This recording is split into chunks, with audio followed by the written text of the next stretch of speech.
శరీరానికి ఆత్మకు మధ్య పోరాటం. మీరు చాలా జాగ్రత్తగా అర్థం చేసుకోవాలి.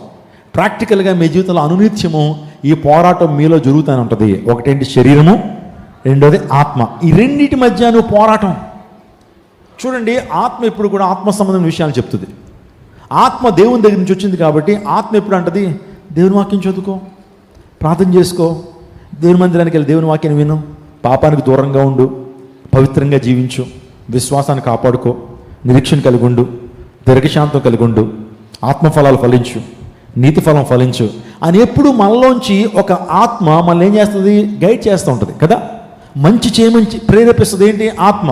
కానీ శరీరం ఉంటుంది చూసారా, లైట్ తీసుకో, ఎంజాయ్ చేయి, వెళ్ళి బయటికి వెళ్ళి, మంచి మంచి మూవీలు వచ్చినాయట, బాగున్నాయట, కళ్ళకు చూడడానికి చాలా మంచిగా ఉన్నాడు, చూడు, ఏం తప్పు కాదు అని చెప్పి శరీరం ఏం చేస్తుందంటే మనల్ని పాపానికి ప్రేరేపిస్తుంది. ఎందుకంటే శరీరం కోరికలు ఉంటాయి కదా, శరీర కోరికలు, శరీర ఇచ్చలు, పాపపు కామపు ఇచ్చలు ఉంటాయి కదా, ఇవి మనల్ని ఏం చేస్తాయంటే పాపం కొరకు ప్రేరేపిస్తుంటాయి. మనం ఈ రెండింటి మధ్య ఉంటాం అన్నమాట. అంటే ఆత్మ చెప్తున్న మాటలు, అంటే ఆత్మ ఎప్పుడు కూడా దైవ సంబంధ మాటలు చెప్తుంది, శరీరం ఎప్పుడు కూడా శరీర కోరికలు తీర్చుకోమంటుంది. ఈ రెండింటి మధ్య మన పోరాటం ఉంటుందండి. చాలా విచిత్రమైన పోరాటం అండి అది. ఎన్నోసార్లు మనం కాంప్రమైజ్ అయిపోతాం. దేనికి? శరీరానికి. ఆత్మను తొక్కి పట్టి ఇంకాసేపు అలా ఉండు, ఇది చేయనీనన్ను అని చెప్పి శరీరాన్ని ఏం చేస్తుంటాం మనం, స్వాంతాన్ని సుఖపెడతాం, శరీరాన్ని సుఖపెడతాం, దేవుని ఆత్మను ప్రక్కన పెడతాం, ఆత్మను ఏం చేస్తాం, అణిచివేసేస్తుంటాం. ఈ పోరాటం ఉంటుంది మనకి. ఈ పోరాటంలో ఖచ్చితంగా ఎవరు విజయం సాధించాలి? ఆత్మ సంబంధులుగా మనం బ్రతకాలి. శరీర సంబంధాలుగా బ్రతకడానికి వీల్లేదు. ఆత్మ సంబంధం విషయాల మీదే మనసు ఉంచుతారు, కానీ శరీర సంబంధులు శరీర విషయములందు, ఆత్మ సంబంధాలు ఎప్పుడు పైన వాటిని ఏం చేస్తారు, వాళ్ళు వెతుకుతారు. కానీ శరీర సంబంధాలు అందరూ కూడా ఈ భూ సంబంధ విషయాల్ని వెతుకుతారు. నువ్వే సంబంధివి? ఆత్మ సంబంధివా, శరీర సంబంధివా? ఆత్మ సంబంధిగా బ్రతకమని చెప్తున్నాడు ప్రభు. ఎప్పుడైతే వచ్చినాక ఈ పోరాటాలు చూసారా? పాపంతో పోరాటం, మనకి దురాత్మ శక్తుల సమూహంతో పోరాటం, సాతానుగాడితో పోరాటం, ఆ తర్వాత శరీరానికి ఆత్మ మధ్య పోరాటము. ఇంక 4 చెప్పాలంటే శరీరానుసారులతో పోరాటం. శరీరానుసారులతో పోరాటం. ఈ లోకంలో శరీరాశ, నేత్రాశ, సాతానుగాడి దగ్గర 3 వెపన్స్ ఉన్నాయి. యవనస్తులారా చాలా జాగ్రత్తగా వినండి. నీ దగ్గరికి ఈ 3టిని సాతానుగాడు ఖచ్చితంగా తీసుకొస్తాడు. ప్రతి ఒక్కరి జీవితంలో ఈ 3టిని తీసుకొస్తాడు. ఆదామవ్వల దగ్గర తీసుకొచ్చినటువంటి ఆ సాతానే మన ప్రభువును రక్షకుడు యేసుక్రీస్తు ప్రభు లోకానికి వచ్చినప్పుడు ఆయన దగ్గరికి కూడా ఈ 3 తీసుకొచ్చాడు. ప్రతి ఒక్కరి దగ్గర తీసుకొస్తాడు. నేత్రంతో చూడు అంటాడు మొదట. తప్పులేదు, నేత్రంతో చూస్తే చూడు, ఆ పండు చూడమ్మా ఎంత రమ్యంగా ఉందన్నాడు సాతానుగాడు. ఎవరితో? అవ్వతో. చక్కగా చూసింది, రమ్యంగా ఉందా చూడు, ఎంత డెలిషియస్గా ఉంటుందంటే, ఎంత బ్యూటిఫుల్గా ఉంటుందంటే, ఎంత రెడ్గా ఉందో చూసా అని చెప్పి మొదట నేత్రాశలో పాడేశాడు. ఎవరో? సాతానుడు అవ్వని. ఆమె నేత్రంతో బాగా ఆనందించింది, చాలా బాగుంది అనుకుంది. అప్పుడు ఒకరోజు డామ్ అని ఒక బాంబు పేల్చాడు. ఎంతకాలం నేత్రాలతో చూస్తావు, శరీరంతో అనుభవించవా? మొదట సాతానుగాడి దగ్గరికి వచ్చి అంటాడు, పాపం చేయొద్దు, నువ్వు చూడంతే, ఫోన్లో చూడు, చాలా చక్కటి బోల్డంతా పోర్నోగ్రఫీ సైట్స్ ఉన్నాయి, నువ్వు చేయొద్దు, చూడంతే, నేత్రానందం పొంది ఆనందించంతే అంటాడు. నువ్వు దానికి అలవాటు పడతావు, నేత్రంతో చూస్తూ ఉంటావు. ఒకరోజు అంటాడు సడన్గా, ఎంతకాలం చూస్తావు, చెయ్యవా?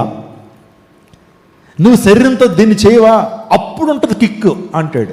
నువ్వు నేత్రంతో చూస్తున్న నీవు శరీరంతో ఏం చేస్తుంటావు? చేయటానికి ప్రయత్నం చేస్తావు. ఆ తర్వాత జీవపడంబం, ఆ పండు తింటే నువ్వేమైపోతావు? ఆ పండు తింటే నిశ్చయంగా చస్తావని ప్రభు అంటే, ఆ పండు తింటే నువ్వు చావనే చావు, దేవుడు అయిపోతావు అన్నది.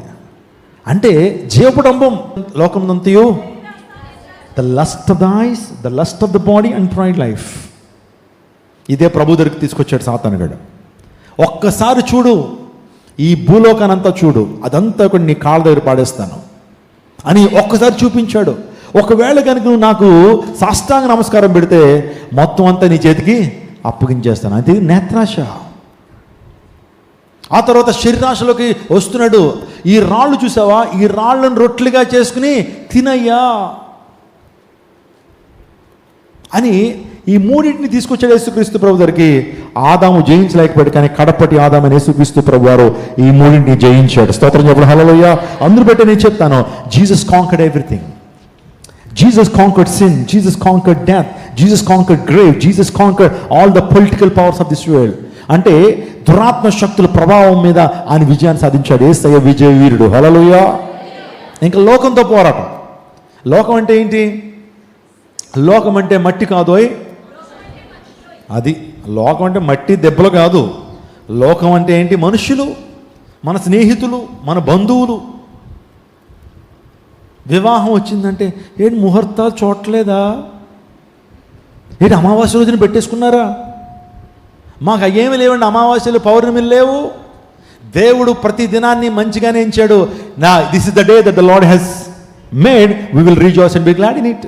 ఇది యెహోవాను ఏర్పాటు చేసిన దినము, దీని యందు ఉత్సహించి. అంటే ప్రతి దినము దేవుడు ఏర్పాటు చేసిందే కదా. సో మానవుడు కల్పించుకున్న పద్ధతులు ఏంటి తెలుసా? ఈ దినం మంచిది కాదు, ఆ దినం మంచిది. ఈ గడియ మంచిది కాదు, ఆ గడియ మంచిది.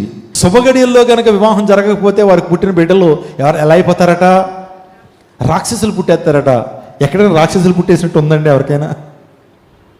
ఇవన్నీ కూడా దేవుని వాక్యానికి అనుగుణమైనటువంటివేనా? మూఢనమ్మకాలు కాదా? ఈ లోకాచారాలు.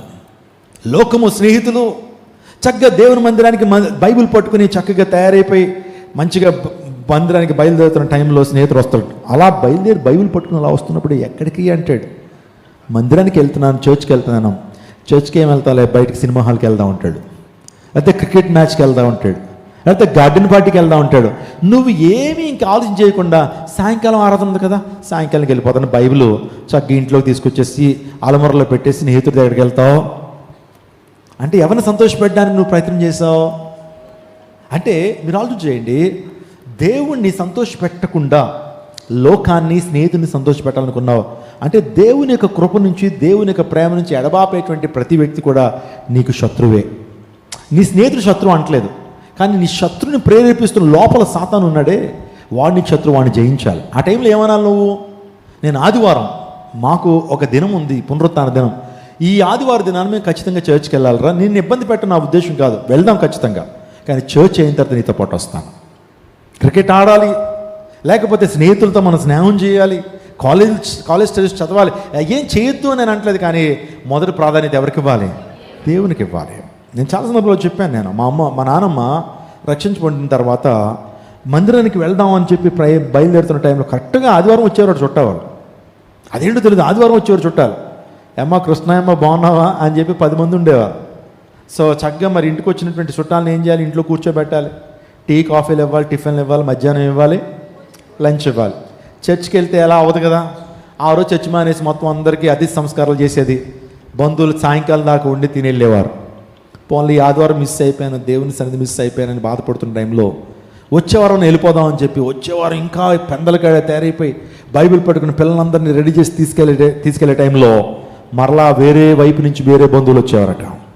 అంటే దేవుని మందిరానికి వెళ్లకుండా, దేవుని యొక్క కార్యాలు తాను చూడకుండా, దేవునికి మహిమను అనుభవించకుండా అనేక మంది లోకస్తులు, అంటే లోకంలో ఉన్న వ్యక్తులు తన యొక్క ఆత్మీయతను ఏం చేయడానికి ప్రయత్నం చేస్తున్నారు?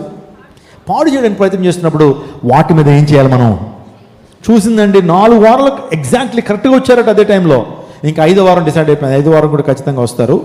వచ్చినప్పుడు నేను ఒక తీర్మానం తీసుకోవాలి. అదేంటంటే, మీరు వచ్చారు చాలా సంతోషం, మిమ్మల్ని కాదంటలేదు, మీరు కూడా నాతో పాటు మందిరానికి వచ్చేయండి. మందిరంలో అద్భుతమైన మాటలు, మీకు ఎక్కడ దొరకని మాటలు దేవుని మందిరంలో దొరుకుతాయి. అందులో బట్టి నాతో పాటు కూడా దేవుని మాటలు వినండి, నాతో కూడా యేసయ్య మాటలు వినండి. మీ జీవితాల్లో పరివర్తన, జీవితాలు అద్భుతాలు జరుగుతాయి. లేదు కాదు మీరు రానంటారా? నేను వెళ్ళొస్తాను, మా కుటుంబం వెళ్ళొస్తారు, వెళ్ళొచ్చేంతవరకు ఇంట్లోనే కూర్చోండి, వచ్చిన తర్వాత మీకు వండి పెడతాను అని కరాఖండిగా మొహమాటం లేకుండా చెప్పిందట. ఇంకా తర్వాత ఆదివారం నుంచి ఏ బంధువు రావట్లేదట. నువ్వు ఎదిరించేంతవరకు, సాతానుగాని ఎదిరించేంతవరకు నిన్నేం చేస్తాడు? శోధిస్తానే ఉంటాడు. సాతానుగాని ఎదిరించేంతవరకు నేను ఇబ్బంది పెడతానే ఉంటాడు. ఒక్కసారి ఎదిరించి నిలబడ్డవాడు పారిపోతాడు అక్కడి నుంచి. అపవాదిని ఎదిరించుడి, అప్పుడు వాడి యొద్ద నుంచి, అపవాదిని ఎదిరించుడి, అప్పుడు వాడి మీ యొద్ద నుంచి. ఇంగ్లీష్లో బాగుంటుంది, resist devil then he'll flee from you. వాడి నీ నుంచి పారిపోతాడు. కుక్క సైకాలజీ చెప్పనని మీకు, కుక్క సైకాలజీ నుంచి చాలా నేర్చుకోవచ్చు మనం.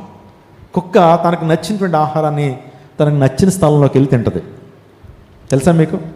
తనకు నచ్చిన మాంసపు ముక్క దొరికింది అనుకోండి, అది నచ్చిన ప్రాంతానికి వెళ్ళి, దానికి ఒక ప్లేస్ ఉంటుంది, ఆ ప్లేస్కి వెళ్ళి మాత్రమే తింటుంది. ఎక్కడ పడితే మనలా రోడ్డు పక్కన తినేది అది. దానికి నచ్చిన ప్రాంతంలో వెళ్ళి తింటుంది. కుక్కకి ఇంకొక సైకాలజీ ఏంటి తెలుసా? నాది నాకు కావాలి, నీది కూడా నాకు కావాలి అంటది కుక్క. నాది నాకు కావాలి, నీది కూడా నాకు కావాలి. దానికి ఎవిడెన్స్ ఏంటంటే, కుక్కకు ఒక మాంసం ముక్క దొరికిందట. అది నోటిని ఖర్చుకుని అలాగా దానికి ఇష్టమైన స్థలానికి వెళ్తున్నప్పుడు దారి మధ్యలో ఒక వంతెన దొరికిందంట. వంతెన మీద వెళ్తున్నప్పుడు కుక్క నోట్లో ఏముంది? చక్కటి మాంసం ముక్క ఉంది. అది వెళ్తూ ఆ వంతెన నుంచి కిందకు చూసింది. వంతెన నుంచి కిందకు చూసేటప్పటికి మరొక కుక్క కనబడుతుంది.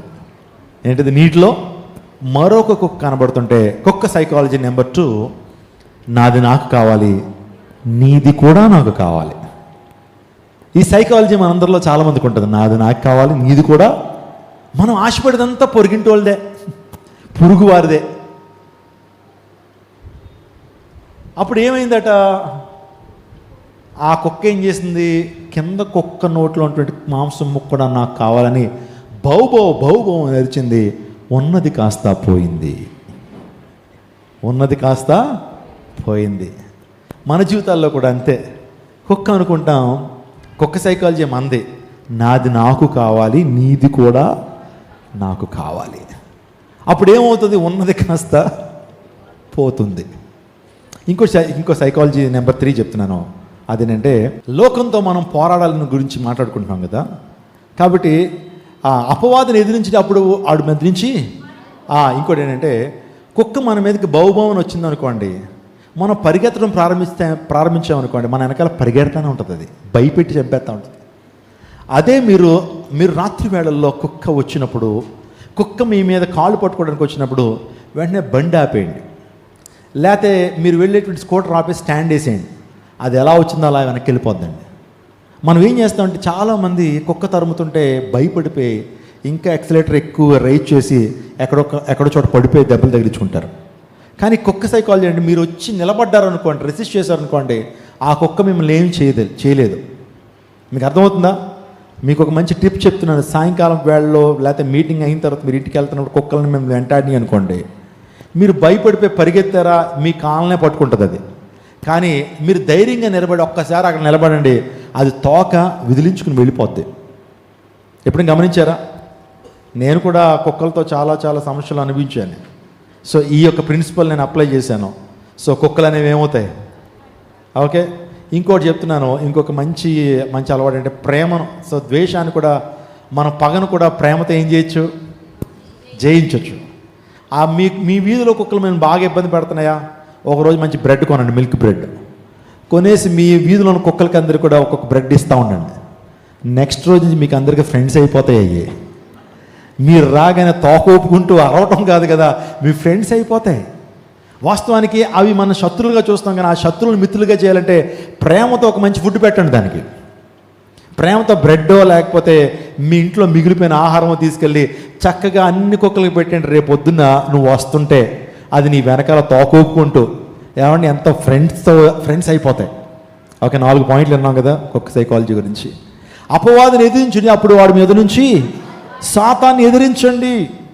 వాడికి భయపడిపోయి పారిపోవడం కాదు, సాతాన్ని ఎదిరించండి, అప్పుడు వాడి మీద నుంచి పారిపోవడం దేవుని ఆజ్ఞ సెలవిస్తాం. నా ప్రియదేవజనాగమా, నేను చెప్పినటువంటి ఈ 4 విషయాల్లో మీరు సాతాన్ని ఎదిరించాలన్నా, శరీరాన్ని ఎదిరించాలన్నా, అపవాది తంత్రాలను ఎదిరించాలన్నా, పాపమును ఎదిరించాలన్నా మీకు కలిగి ఉండాల్సింది అంటే సర్వాంగ కవచము. అందరానండి, the full armour of God.